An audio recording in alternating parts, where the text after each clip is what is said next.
joining us to further unpack these warnings and speak on the state of readiness by the disaster management teams is, of course, Dr Bongani Elias Sithole, head of the National Disaster Management Centre. Dr. Sithole, thank you so much for your time and season's greetings to you. So with this latest bout of severe thunderstorms and possible flooding that is forecast in several parts, in several provinces, talk to us about the overall level of disaster response readiness at national as well as local level right now. Good afternoon. Good afternoon. Thank you very much for this opportunity. Good afternoon to the viewers as well.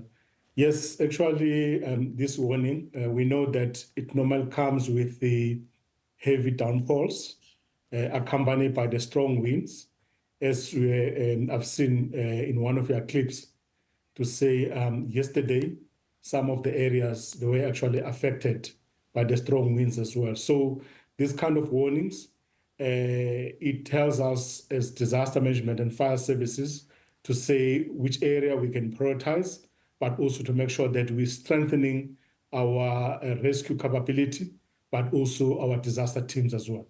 Absolutely, Doctor. Which areas are then currently considered to be the most vulnerable or at higher risk? I mean, we keep hearing of those low-lying areas and areas around, of course, bodies of water. But what specific risk, Doctor, are communities in places like your Gauteng, Limpopo, as well as in Mpumalanga likely to face then over the next few days? Yeah, you see, what we are now monitoring is that for the past 2, 3, 4 days, we've been receiving rains, specifically in Gauteng. We know that the ground now is saturated. That also includes other provinces as well.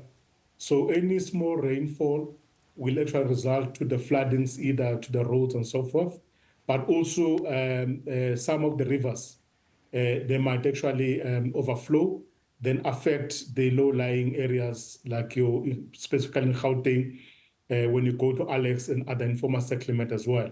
But also when you go to Mpumalanga, you do have some of those settlements which we are keeping our eyes on in terms of the impact of these rainfalls as well. In KZN yesterday, there's already a demonstration to say how much the impact was caused by these rainfalls. And specifically speaking to that, I mean, Doctor, special planning as well as the compliance to building regulations is quite a serious concern, right? Further burdening your disaster management teams. I mean, we've seen the impact of flooding as well as extreme weather in recent years, but what lessons then from past disasters are actually shaping your preparations that are being put in place by your teams? Yes, it is shaping our preparation, but you must also remember that we have a high number of people who are not working as a result of that. There's a high number of poverty where communities, they find themselves residing in areas which are not supposed to reside. And then also people end up building the houses not to the standard which they can withstand the kind of winds which we are now currently experiencing.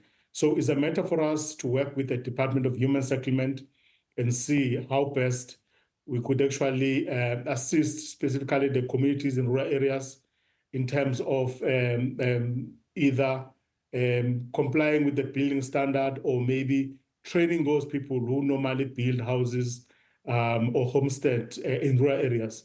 Because you tend to find that when we are experiencing strong winds and those settlements in rural areas, they tend to be affected.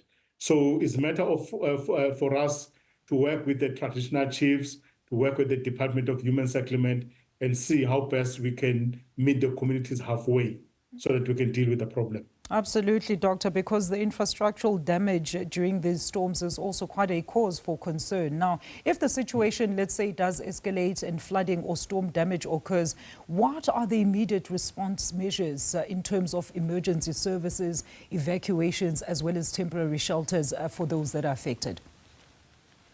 Yeah, we have already activated our contingency plans. So which means that if we have a situation where communities, they find themselves stranded, we are able to use the community halls so that they will remove the communities in areas of danger. But also from our side, because sometimes people, they don't want to leave their belongings behind, because you go to community halls, you come back, people have stolen your belongings. But then what we are normally doing, we then assist if the house, just the roof, which has been blown off, then our teams will come and see whether we can provide some of the humanitarian relief, maybe to cover your roof so that you are in the house.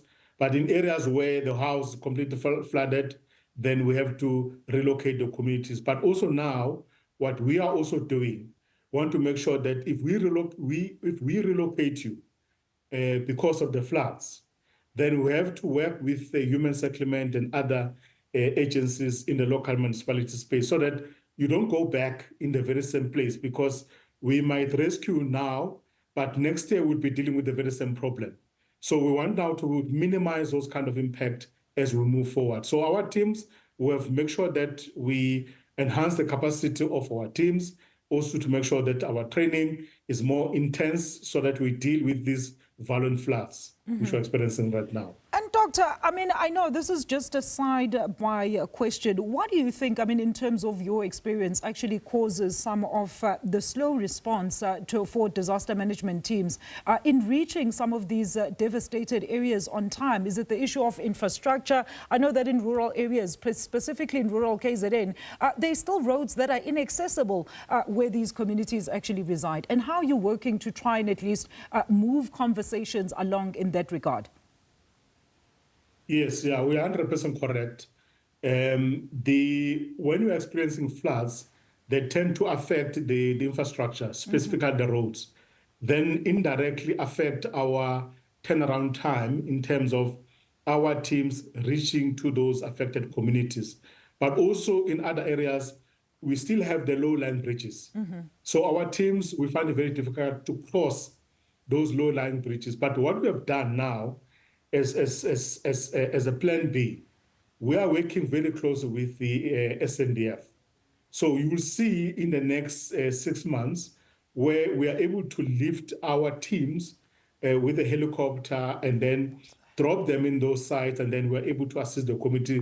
Vice versa, we will also be able to lift the affected communities into the safe area as well. So there is already an MOU which we have signed with the SNDF, and there's a number of very good developments which are coming out from those discussions, so that if something happens, our turnaround time is very quick, rather than we take forever to arrive on site. Thank you so much, Doctor. We're going to leave it there. There is Dr. Elias Sithole, head of the National Disaster Management Teams, and of course talking to us about their preparedness as well as readiness ahead of the latest weather service warnings for certain parts of the provinces in the country.